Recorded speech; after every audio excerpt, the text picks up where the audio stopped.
Bismillahirrahmanirrahim. Assalamualaikum warahmatullahi wabarakatuh. Ya, kita lanjutkan diskusi kita terkait sifat partikel dari cahaya yang sejauh ini kita persepsikan, ya, perceive as gelombang. Ya, kita belajar di fisika dasar 2, kita gelombang elektromagnetik ya, cahaya. Ya. Ternyata dia memiliki sifat partikel. Oke, kemarin kita sudah sampai di mana ya? Efek fotolistrik sudah hampir selesai ya, tinggal kita lanjutkan sedikit.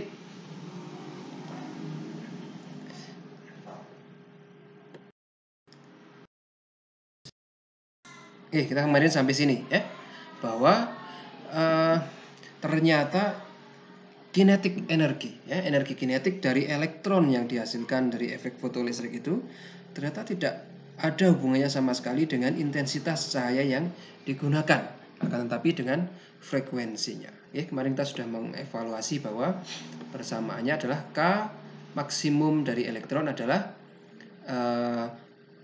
energi dari panjang dari radiasi elektromagnetik yang diserap. Ya, saya mempunyai radiasi elektromagnetik besarnya V diserap oleh elektron. Nah, dia gunakan untuk apa? Untuk melepaskan diri dari atom, ya, untuk melepaskan diri dari ikatan gaya tarik menarik elektrostatis dari atom. Ya. Jadi dia bisa terlepas. Ya, berapa yang harus dibayar untuk melepaskan diri? Nah, kita sebut sebagai work function. Ya.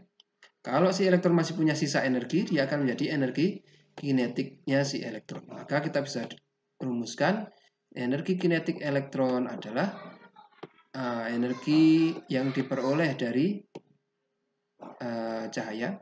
Kita pakai F saja ya, biar sama terus F dan V di sini melambangkan frekuensi. Ya. Dikurangi work function dari cahaya. Dari logam. Ya. Nah, kalau kita plot persamaan ini adalah persamaan linear. Ini seolah-olah sama dengan Y sama dengan MX plus C. Ya. Ini kalau saya plot K terhadap F, ya, Y terhadap X, maka saya akan dapatkan garis lurus ya, dengan gradien atau kemiringan M. Kemiringannya adalah H. Ya. Konstanta Planck, dan titik potongnya terhadap sumbu Y terhadap sumbu K adalah ketika X sama dengan 0. Maka M kali X sama dengan 0. Maka C sama dengan ini. Titik potongnya adalah minus work function-nya. Ya. Adapun titik potong terhadap sumbu X adalah ketika energi kinetiknya 0. Kalau energi kinetik elektron 0 berarti bagaimana? Ya, HF yang kita supply hanya cukup untuk melepaskan diri dari atom saja bagi elektron. Jadi dia tidak memiliki energi kinetik. Nah, ini kita sebut sebagai cut off frekuensi. Frekuensi di mana di atas itu dia akan menghasilkan fotolistrik, di bawah frekuensi. Oke, berarti secara kalau kita melihat cahaya sebagai partikel, maka efek fotolistrik ini menjadi make sense ya. Kenapa frekuensi dan bukan intensitas yang berpengaruh ya.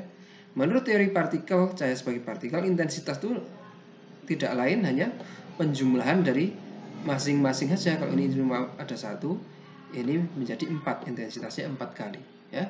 Artinya tetapi energi dari masing-masing partikel ini tetap ya.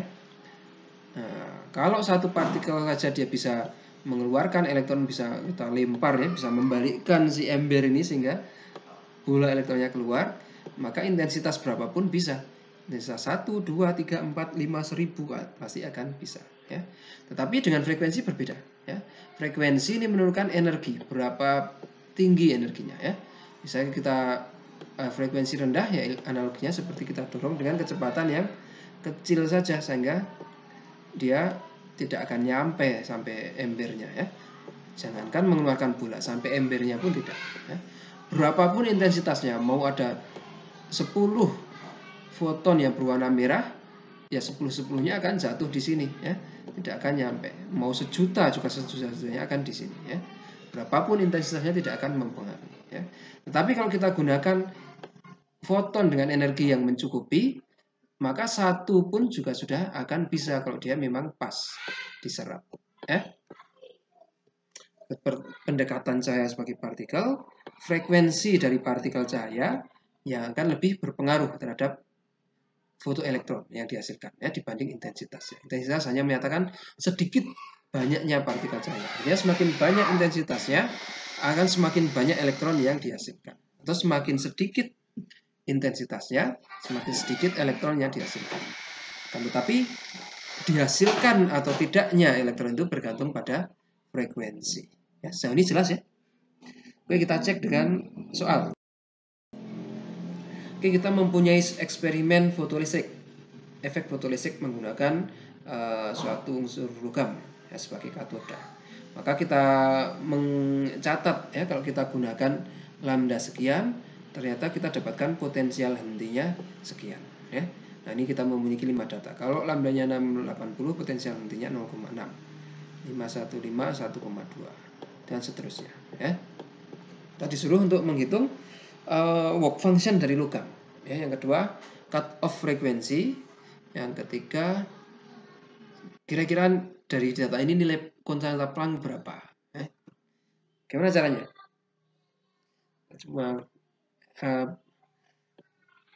persamaannya sederhana sekali itu efek fotolistrik. Energi kinetik maksimum yang dimiliki elektron sama dengan potensial henti. Ya, kalikan muatan elektron. Besarnya berapa itu? Sumber energinya apa? HF dikurangi harus membayar hutang. Ya, work function. Ya. Maka kita punya data ini. Ini data frekuensi bisa dihitung dari lambda ya. Nah, ini tidak perlu dicari. Maka kita ini konstan, ini konstan. Nah, ini bisa dicari. Oke. Kita pakai equation ini aja. E terhadap V0 sama dengan H, saya langsung saja H per lambda ya, karena data yang kita punya cuma lambda, dikurangi V, ya, work function. Ini jelek.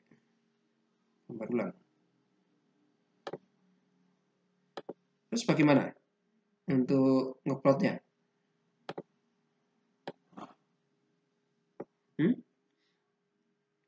Nah, maka kita harus plot apa ini? Ini mungkin sebagai X dan sebagai Y. Nah, susah ya. Tetap saja EV0 sama dengan HF dikurangi work function. Maka saya bisa tuliskan kalau V0-nya saja gimana? V0 potensial henti sama dengan H per E dikalikan F dikurangi work function dibagi E. Gitu ya. Nah, ini menjadi persamaan linear nih. Y sama dengan MX plus C. Ya. Nah, jadi kalau kita plotkan stopping frekuensi terhadap F, maka nanti kita akan dapatkan garis lurus di mana slope. Nah, ini saya mempunyai lambda sekian, saya ubah menjadi F ya, karena persamaannya adalah harus dalam bentuk F, Y-nya F, maka kita ubah F berapa? HC per lambda, berarti HF itu HC per lambda, C dibagi lambda ya. C-nya 2,998 kali 10 48, lambda misalnya ini 680 kali 10 pangkat minus 9, maka kita dapatkan frekuensinya 4,4 kali 10 pangkat 14 ya. Nah, ini kita sudah bisa plotkan ini sebagai Y, ini sebagai X, maka saya dapatkan ini titik pertama ya. 0,6 di sini 0,6 dan 4,4 kali 10 pangkat 14. Yang kedua, yang pertama ya. Yang kedua 1,2 yang bawah 5,82. Di sini 1,5 dan 6,78. Ini mendekati 7. Oke. Selanjutnya 2,1. Nah, titiknya di sini nih. 7,9 frekuensinya. Yang terakhir kita punya data 3,0 ya. Frekuensi yang kita dapatkan 9,67. Oke. Nah, ini kalau kita plot mendekati garis lurus ya, kita bisa tarik sebuah garis lurus ini misalnya. Oke. Kita bisa tarik garis lurus.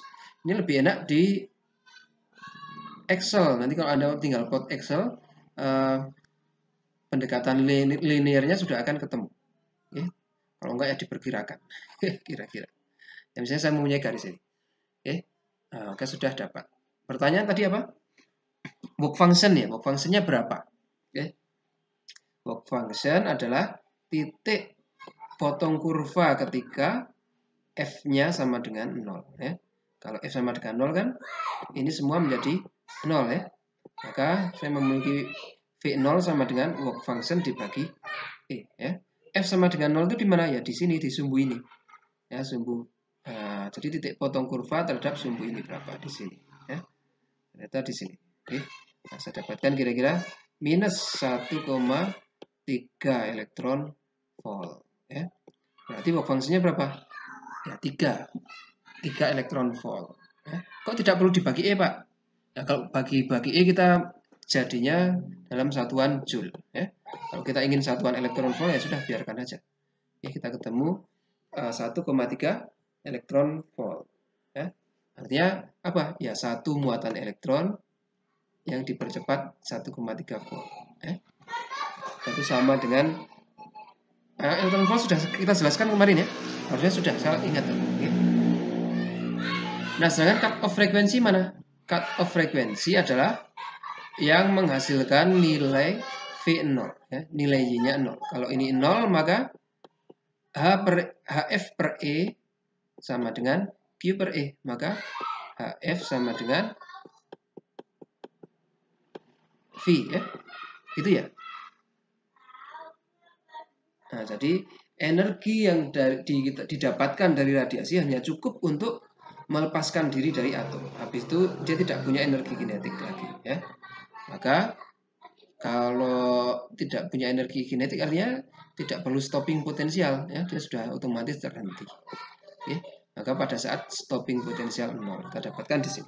Ini kira-kira kalau ini 1, ini 2, ini 3, perkiraan saya 3,25. Ini seperempat, setengah, ya 7.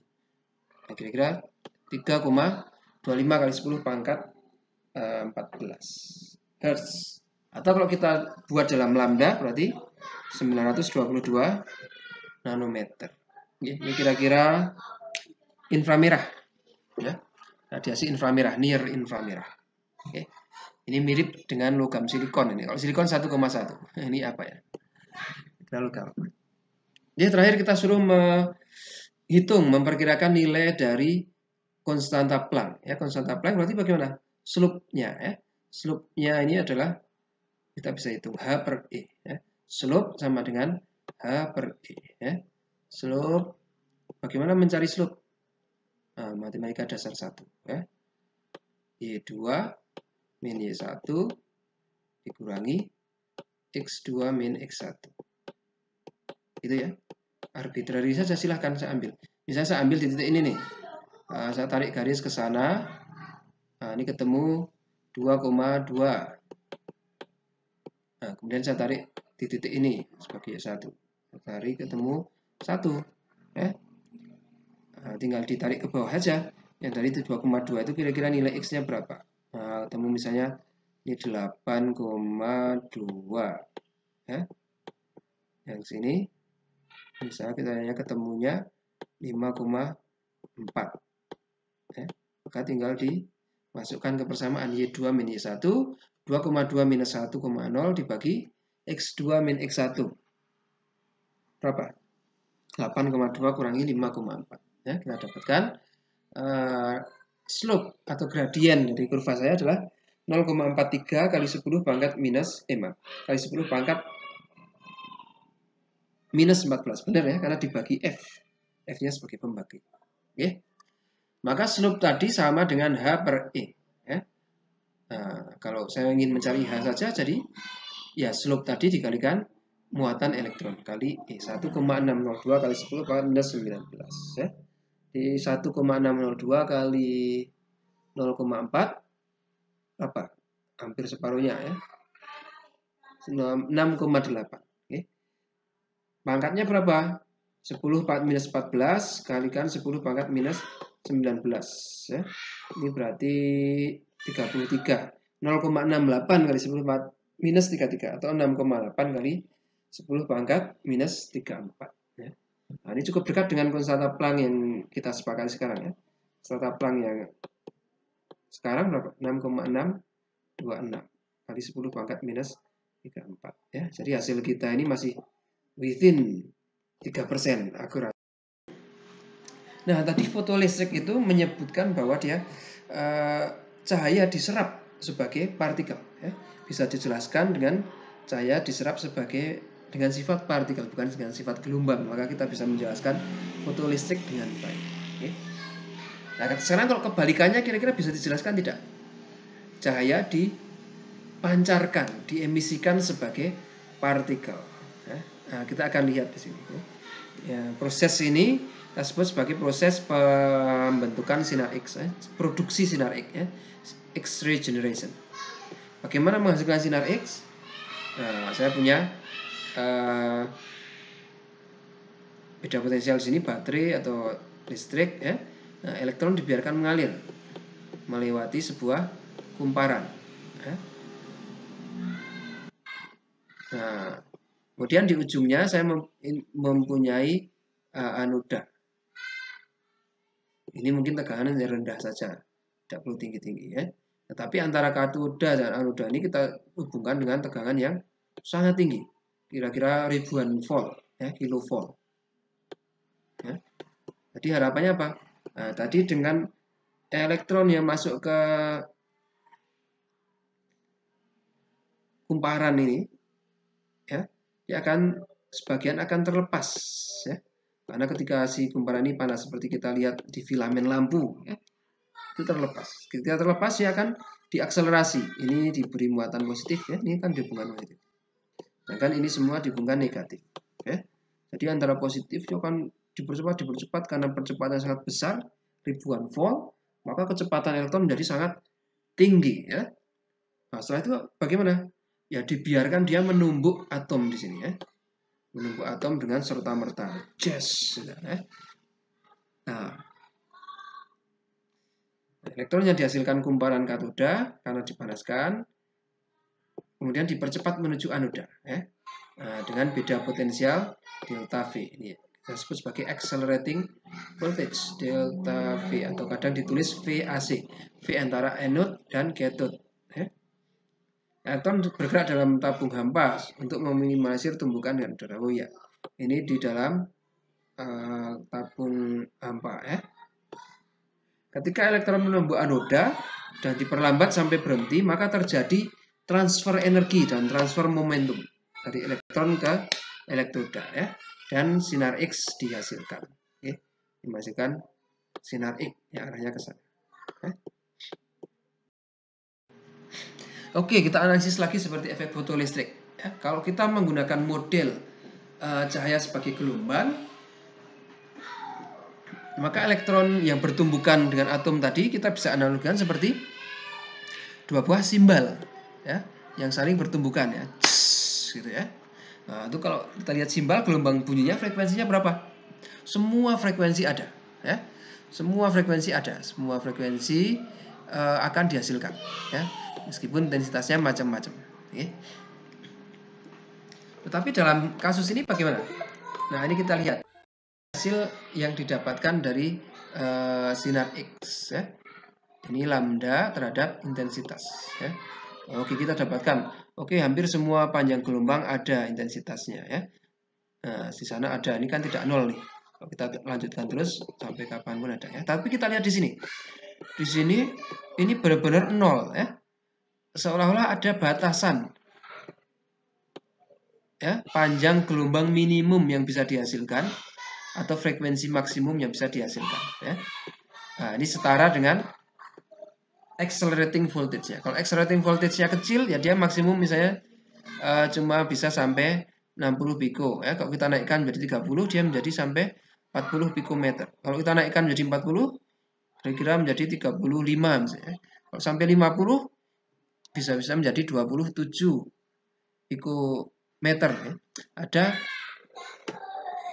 panjang gelombang paling rendah kita sebut sebagai lambda minimum ya, atau frekuensi paling tinggi, frekuensi maksimum yang bisa dihasilkan ya. Nah, spektrum yang seperti ini kita sebut sebagai spektrum Bremsstrahlung ya. Apa bahasa Jermannya? Saya tidak begitu tahu ya. Tidak pernah ikut bahasa Jerman. Kalau di bacaan saja sebenarnya Bremsstrahlung ya. Kita anggap seperti itu. Ya, ini menunjukkan tidak semua frekuensi gelombang elektromagnetik dihasilkan ya. Masing-masing spektrum dia memiliki frekuensi maksimum atau lambda minimum tertentu ya. Semakin besar delta V yang kita gunakan, maka akan semakin besar F yang kita dapatkan ya. Dan semakin kecil lambda yang kita dapatkan ya. Dan vice versa, kalau kita turunkan accelerating voltage-nya, maka panjang gelombang yang dihasilkan juga terbatas ya. Nah, ini tidak bisa dijelaskan dengan saya sebagai gelombang, harusnya semua ada ya, meskipun intensitanya kecil ya. Nah, ini baru bisa kita pahami dengan baik kalau kita menganggap cahaya tadi sebagai partikel kecil, partikel yang terkuantifikasi, yang diskrit ya. Kita coba lihat, kalau kita mendefinisikan dengan model foton, maka elektron tadi yang keluar dari filamen tadi ya, dipercepat dengan beda potensial delta V. Misalnya di sini saya memiliki satu muatan satu elektron dipercepat dengan beda potensial 90 volt ya. Harusnya kilovolt, ini tidak ada 90 volt ya. Maka energi elektron yang didapatkan berapa? 90 elektron volt ya. Saya mempunyai elektron yang memiliki energi 90 elektron volt. Nah, kita pakai kilo aja ya, biar lebih realistis, nggak ada nih. Nah, kilo elektron volt, misalnya kilo elektron volt ya. Energi yang dimiliki elektron. Energi kinetik E kali delta V ya. Maka X-ray dengan energi paling besar Fmax atau lambda min dihasilkan ketika elektron tersebut yang energinya 90 tadi serta-merta dihentikan ya dalam satu kali tumbukan, kemudian dia sudah berhenti ya. Hilang semua energi kinetiknya ya. Sehingga semua energi kinetiknya ditransfer 100% menjadi sebuah foton ya. Di 90 kilo elektron volt, maka saya akan dapatkan cahaya yang energinya HF-nya juga 90 kilo elektron volt ya. Ini yang menjadi lambda minimum atau frekuensi maksimum ya. Nah, ini E kalikan HV ini menjadi H kalikan frekuensi maksimum ya. Nah, frekuensi maksimum ini menjadi batas atas frekuensi yang bisa didapatkan atau panjang gelombang yang bisa didapatkan ya. Kalau frekuensi di bawah minimum bagaimana? Maaf, sekarang di atas ini. Kenapa kok tidak ada yang di sini? Di sini 0. Ya tidak ada karena asalnya cuma punya 90 elektron volt, tidak mungkin dia menghasilkan lebih dari 90. Efisiensinya menjadi lebih dari 100% ya. Nah, ini pasti di sini memang tidak ada ya. Terus kenapa di bawah frekuensi maksimum kita bisa dapatkan semua jenis frekuensi? Nah, untuk itu oke, bagaimana spektrum Bremsstrahlung tadi bisa didapatkan ya? Nah, ini kita bisa jelaskan dari ini ya. X-ray dengan distribusi F dan lambda di F di bawah F maksimum atau lambda di atas lambda minimum dihasilkan dari deselerasi ya, perlambatan elektron yang tidak serta-merta tapi dia secara bertahap, tidak sekali tumbukan langsung berhenti ya. Sehingga menghasilkan nilai F dan lambda yang bervariasi ya. Tentu saja F-nya di bawah F maksimum atau lambdanya selalu di atas lambda maksimum ya. Contohnya saya mempunyai ini foton elektron ya. Elektron bergerak dengan kecepatan dengan energi 90 kilo elektron volt ya. Dia di sini menumbuk atom yang pertama ya, hilang energinya ya. Awalnya 90, energinya hilang 30. Nah, deselerasi 30. Dia menghasilkan F gelombang elektromagnetik dengan total energi 30 kilo elektron volt. Ya. Nah, tadi dia masih memiliki energi 60 ya. Memiliki energi 60 di sini. Nah, di sini misalnya hilang energinya. Habis 60 ya. Maka di sini diradiasikan panjang gelombang kedua ya dengan energi F 60 kilo elektron volt ya. Kalau lihat kita jumlahkan 30 plus 60 tetap menjadi 90. Oke, kita punya satu elektron lagi. Sini misalnya ya. 90 kilo elektron volt ya. Yang pertama dia bertumbukan dilepaskan 50 kilo elektron volt ya. Maka dia masih memiliki energi 40. Nah, dia baru hilang di tumbukan kedua. Oke. Tumbukan kedua menghasilkan 40 kilo elektron volt ya. Maka kita dapatkan dari contoh ini bervariasi ya. Yang langsung kita dapatkan 90 kilo elektron volt ya. Kita juga dapatkan ada 60 ya, kita juga dapatkan 50, kita dapatkan 40 dan 30 ya.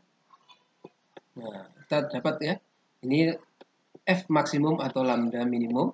Nah, dia hanya bisa bergerak ke sana, tidak ada yang di atas F ini atau di bawah lambda ini. Oke. Nah, distribusinya nanti akan seperti ini ya. Di sebagian besar memang hanya sebagian kecil saja yang dihentikan secara serta-merta, yang lain dihentikan secara berkali-kali. Okay. Nah, ini ada peaknya, justru sebagian besar elektron justru bertumbukan lebih dari satu kali. Okay. Nah, terus kita sebut sebagai Bremsstrahlung. Nah, selain ada fitur Fmax dan Bremsstrahlung juga terdapat puncak radiasi X-ray karakteristik ya, yang ini yang sifatnya unik untuk setiap elemen. Jadi kalau misalnya saya pakai Cu, nah dia posisinya ada di mana? Kita pakai Fe, posisinya ada di mana? Ini kita sebut sebagai karakteristik X-ray. Terkait ini kita tidak akan dijelaskan di mata kuliah fisika modern ya.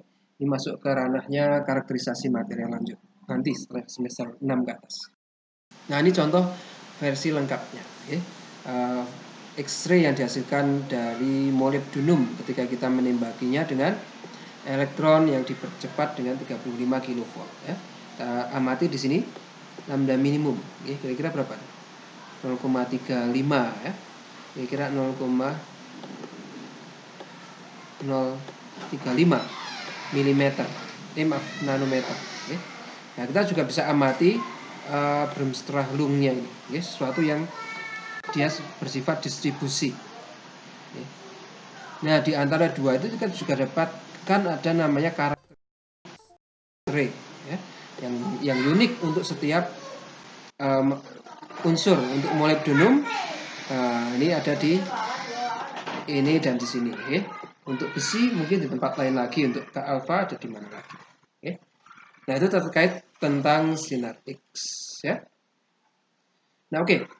Pada efek fotolistrik kita dapat buktikan bahwa cahaya bisa diserap atau bisa dijelaskan dengan baik saat diserap ya, dengan menggunakan sifat partikel. Adapun pada generasi sinar X ini kita juga bisa menunjukkan bahwa cahaya bisa dijelaskan dengan baik pula saat diemisikan dengan prinsip partikel. Oke. Maka PR kita tinggal satu lagi nih. Kita perlu juga menunjukkan bagaimana cahaya berinteraksi dengan partikel sebagai partikel ya, dengan sifat partikel juga. Oke. Nah, itu didapatkan dari eksperimen hamburan Compton. Oh, sebelum kesana kuis dulu ya.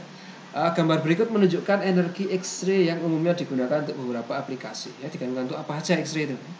Nah, tentu saja yang paling kita kenal XRD ya. Sudah semester 1 Anda mengenalnya. Oke. Itu kira-kira X-ray yang paling ringan, kecil ya. Kira-kira energinya 10 kilo elektron volt dalam rentang di bawah 10 ya. 9, 7 atau 5 atau bagaimana. Okay. Sebagian besar untuk medis ya.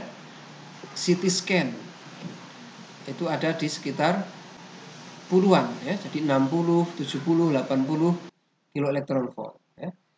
Lebih rendah lagi untuk aplikasi medis adalah untuk mamogram. Ini kanker payudara biasanya, oke. Nah, jaringan-jaringan tertentu itu rawan terkena radiasi ya. Kalau kena radiasi akan merusak lebih cepat, maka dia digunakan intensitas X-ray yang lebih rendah. Ya. Mungkin termasuk juga kepala di situ ya, yang otak misalnya, imaging daerah otak atau daerah dekat jantung dan sebagainya. Ya. Nah, X-ray yang paling besar energinya dipakai untuk bukan manusia. Ya. Jadi di pabrik-pabrik untuk non-destructive testing, atau kita lihat di bandara, jika Anda mau masuk mau ke penerbangan, maka perlu di-scan di X-ray itu ya. Nah, itu paling besar. Kira-kira 100 sampai 200 kilo elektron volt. Ya. Nah, di sini kita disuruh menghitung berapa percepatan akselerasi yang digunakan dan berapa lambda minimum yang dihasilkan oleh mesin sinar X yang digunakan untuk XRD dan untuk airport security. Ya. Jadi kita dapatkan apa? Untuk energi dari elektron berapa? E kalikan V0. Ya.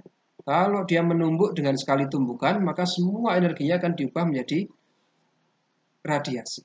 Ya. Jadi F atau Hc per lambda minimum. Ya. Itu ya. Nah, di sini kita tahu energinya. X-ray ini kita tahu energi. Kita disuruh mencari H konstan, ini konstan, disuruh mencari lambda minimum. Ya. Maka ini kita ubah menjadi E kalikan elektron volt. Bagaimana? Energinya misalnya 10 kilo elektron volt. Artinya apa? Itu energinya sama dengan 1 elektron yang dipercepat dengan beda potensial 10 kilovolt. Ya. Gitu ya. Oke, contohnya untuk XRD, misalnya accelerating voltage yang energinya adalah tadi 7 kilovolt. Berarti setiap elektron ini dipercepat dengan accelerating voltage sebesar 7 kilovolt. Maka kita dapatnya 7 kilo elektron volt. Ya. As simple as that. Gitu ya. Maka lambda minimumnya berapa? Ya, Hc per delta V. Gitu ya. Jadi Pak, EV sama dengan Hc per lambda. Kalau lambda, ya Hc per EV. Oke, kita tinggal masukkan aja. H 6,626 kali 10 4 minus 34. C 2,998 kali 10 48 dibagi E 1,602 kali 10 4 minus 19 dan V-nya tadi 7000 volt ya, 7 kali 10 per 3. Ini ketemunya kira-kira 17,7 nanometer ya, gelombangnya ya. Nah, untuk X-ray yang di airport berapa? Ini kita lihat accelerating voltage-nya, energinya 200 keV ya, kilo elektron volt. Maka ya sama, satu elektron dipercepat dengan 200 ya, 200 kilo volt. Nah, maka hasilnya 200 kilo elektron volt. Ya. Lambda minimumnya berapa ya? Sama. Hc dibagi E delta V. Ya, ketemunya 6,20 pikometer. Ya.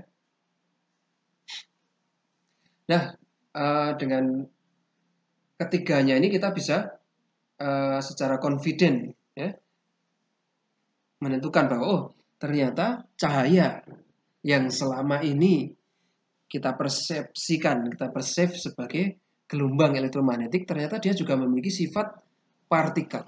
Ya. Nah, cahaya merupakan gelombang elektromagnetik. Berarti semua jenis gelombang elektromagnetik jangan-jangan bersifat seperti itu. Ya. Jadi memang iya. Ya. Semua gelombang elektromagnetik ternyata memiliki sifat partikel. Ya. Di beberapa Padahal sifat partikelnya ini lebih dominan, sehingga tidak bisa dijelaskan dengan cara lain kecuali cara partikel. Seperti tadi 3 ini pertama ya. Elektron diabsorb, diserap sebagai foton pada fotolistrik, efek fotolistrik ya. Elektron dipancarkan sebagai foton, sebagai partikel pada sinar X, dan elektron berinteraksi secara partikel. Ya, kita akan bahas di sini. Namanya efek Compton ya. Cahaya berinteraksi sebagai partikel. Oke. Efek Compton itu apa? Nah, artinya kalau saya memiliki elektron yang diam, kemudian saya tembak dengan sinar X misalnya, kan cahaya ya, maka sinar X ini akan hamburan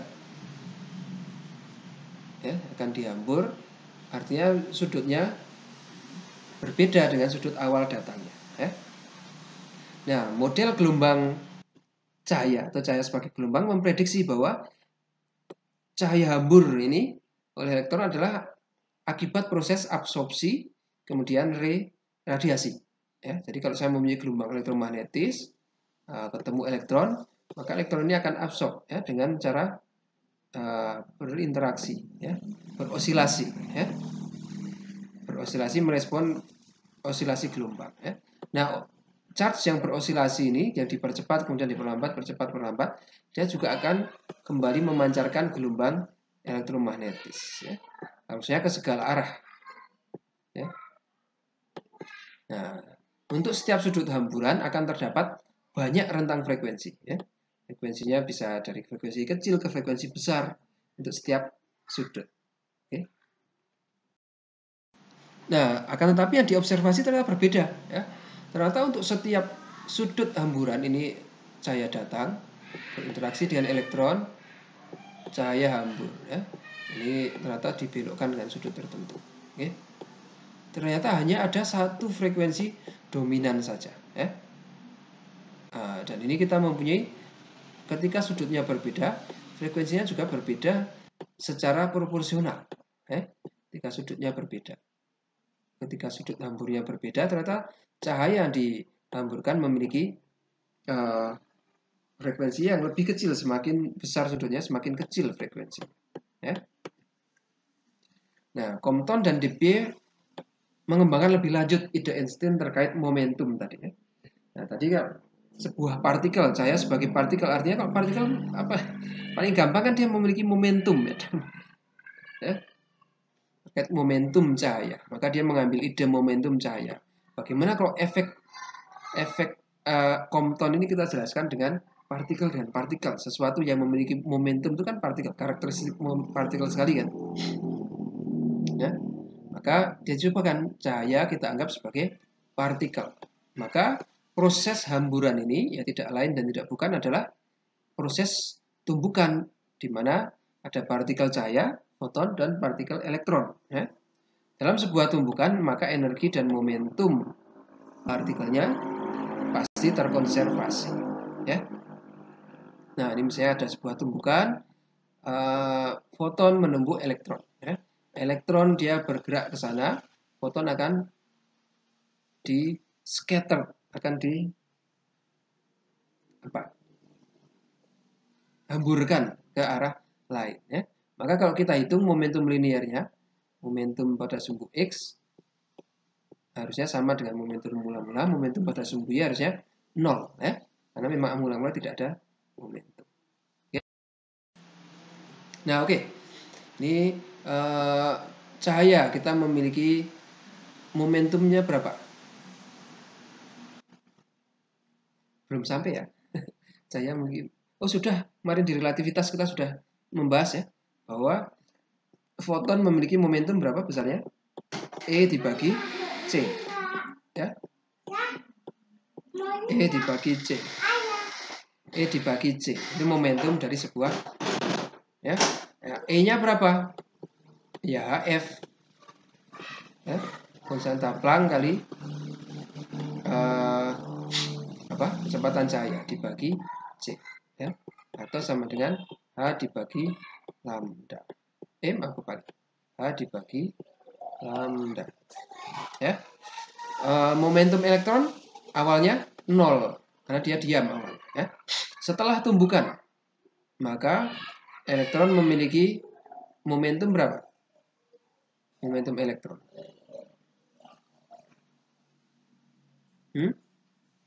Ya, energi total elektron. Kemarin energi total elektron apa? Nah, masih ingat nggak?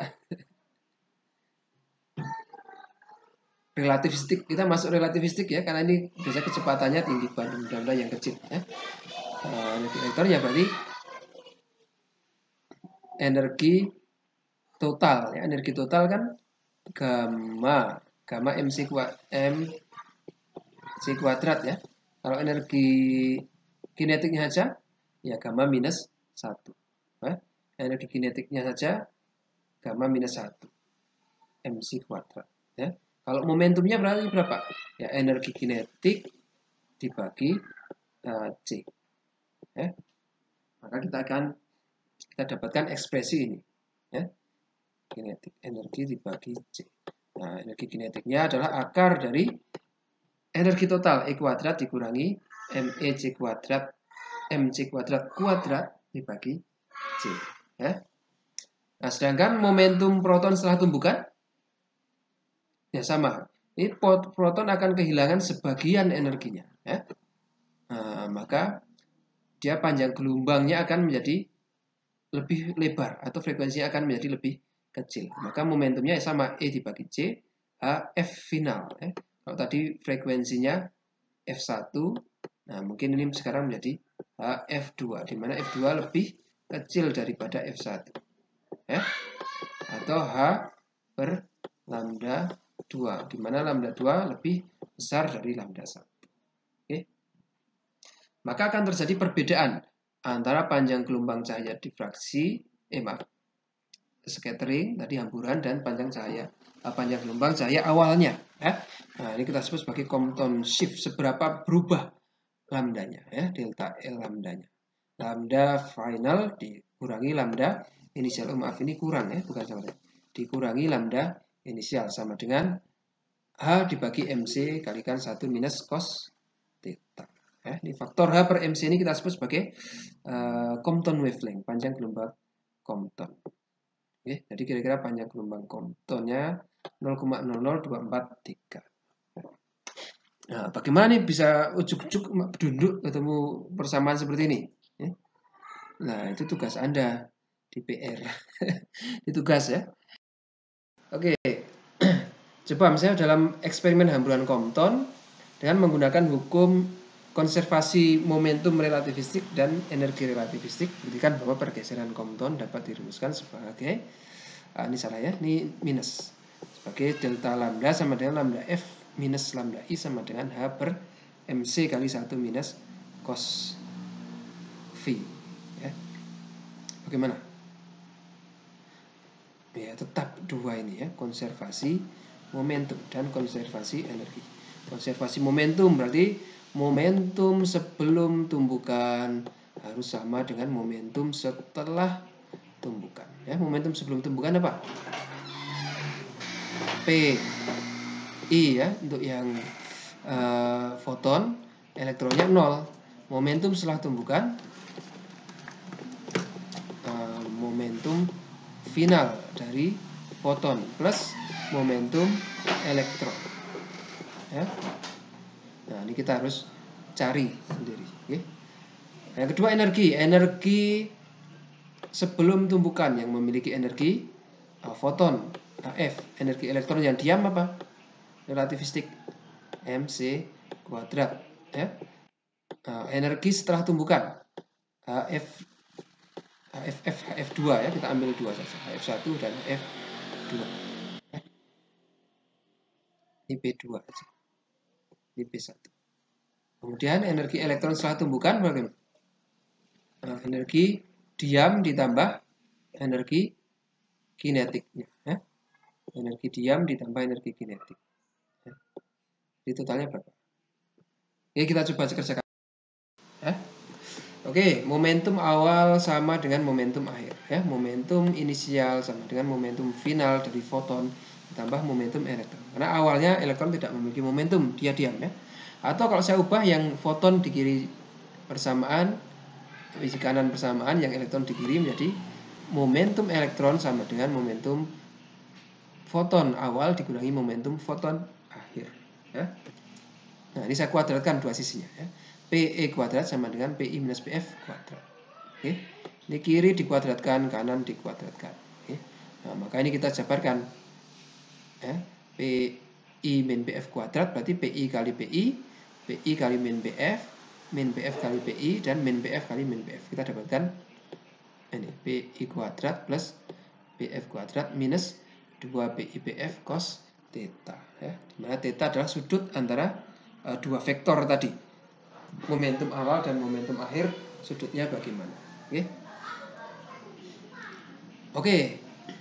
Ini kuadratnya berarti sudah ya, kita masing-masing ruas saya kalikan dengan C kuadrat. Ya, supaya menjadi energi. Ya.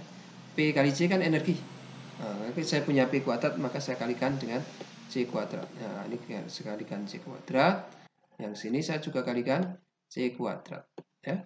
Jadi PE C kuadrat. Ya, PE kuadrat C kuadrat sama dengan PI C kuadrat tambah PF C kuadrat. Kita kurangi 2PI PF C kuadrat cos theta. Ya. Tapi saya pisah nih. PI kalikan C, PF kalikan C. Kenapa? Karena nanti akan menjadi energi. P kalikan momentum kalikan kecepatan cahaya ini kan menjadi energi. Energi cahaya apa? H kalikan F. Ya. Maka kalau saya memiliki PE kali C kuadrat, kan E kuadrat atau HF kuadrat. Tapi saya tetapkan PC kuadrat. Nah, sama dengan apa? Nah, ini menjadi HF kuadrat, ya, energi. P kali C kan E sama dengan HF. Ya, maka saya ubah menjadi HF I kuadrat inisial plus HF final, HFF kuadrat minus 2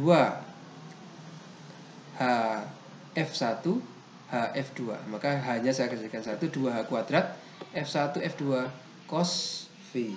Ya. Ini kalau kita analisis dengan momentum. Kita juga bisa analisis dengan konservasi energi. Ya. Energi foton mula-mula, energi diam elektron sama dengan energi foton akhir, energi kinetik dan energi diam dari elektron akhir. Ya.